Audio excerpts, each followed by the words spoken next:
Jen, of course, there is the whack-a-mole theory, which is that taking out any one particular terrorist, even if they were the so-called mastermind, doesn't matter because there's always somebody else to fill that role, and that something bigger has to be done. How does the White House feel about that?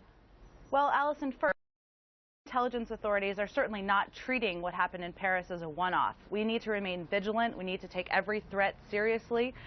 We work to coordinate with our counterparts around the world, including the French, including others in countries in the Middle East and throughout the world. But this is something that, we every day are tracking and looking at every threat that's coming in from anyone who intends to do the American people or anyone in the world harm.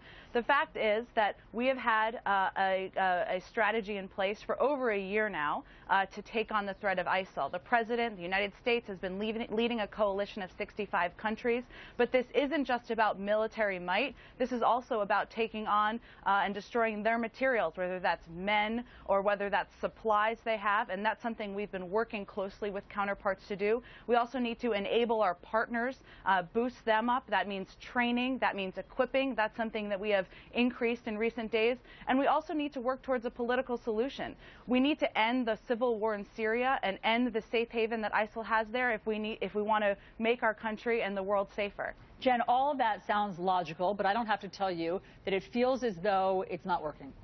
Particularly in a week where ISIS, it has been confirmed, was behind the Russian Metrojet going down, when ISIS is behind these Paris attacks, when ISIS is putting out a video saying they're targeting Washington, D.C. and New York City. It feels as though the heat hasn't been turned up enough. Let me play for you what a group of even some Democrats are saying about the administration's strategy. I've never been more concerned. I read the intelligence faithfully. ISIL is not contained. ISIL is expanding. There's only one way we're going to diminish them, and that is by taking them out. We need to have a comprehensive plan to defeat ISIS.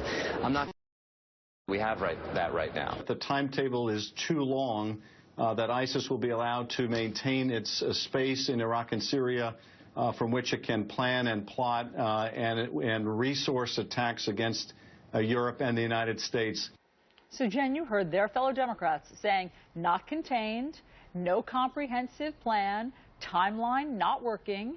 So what is President Obama going to do to intensify the attacks? Well, first, Allison, we're always looking at ways that we can adjust, intensify our efforts, and do what's effective. And that's an important component of this. This isn't just about bombing across Syria and Iraq and other countries. We need to have the intelligence to have the right targets. And military might is not going to win this war or end this conflict. We agree that we need to take out ISIL leadership. That's why we've taken steps in recent weeks. We've gone after the leader in Libya. We went after Jihadi John. We're working to resupply Kurds who have been very effective in fighting back ISIL. We've taken back 20 to 25%. Our partners on the ground have worked to take back 20 to 25% of land. But this is not over, far from over. This is why we're working with our partners, the French, working with 65 countries around the world to take on this threat. And we're going to continue to intensify our efforts, as are other countries, because this threat is one that not just the American people, but people around the world are concerned about. But Jen, let me just challenge something that you said. Why wouldn't military might work? Military might stamped out the ideology of Nazism. Military might, now that ISIS has crossed Russia by bringing down the Metroliner, now that ISIS has crossed China by executing one of their hostages, why wouldn't the U.S. and China and Russia and France and Europe and military might stamp this out? Well, Allison, ISIL's strength and ISIL's approach is different.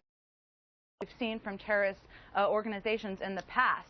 They're more diffuse, they're using social media, they're spread out in different parts of the world.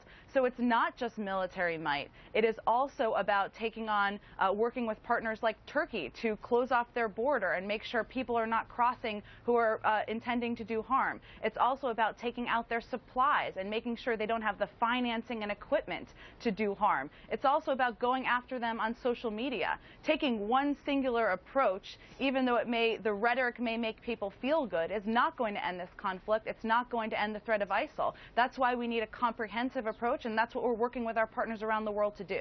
Okay, Jen Psaki from the White House for us. Thank you for being on New Day. Thank you, Allison.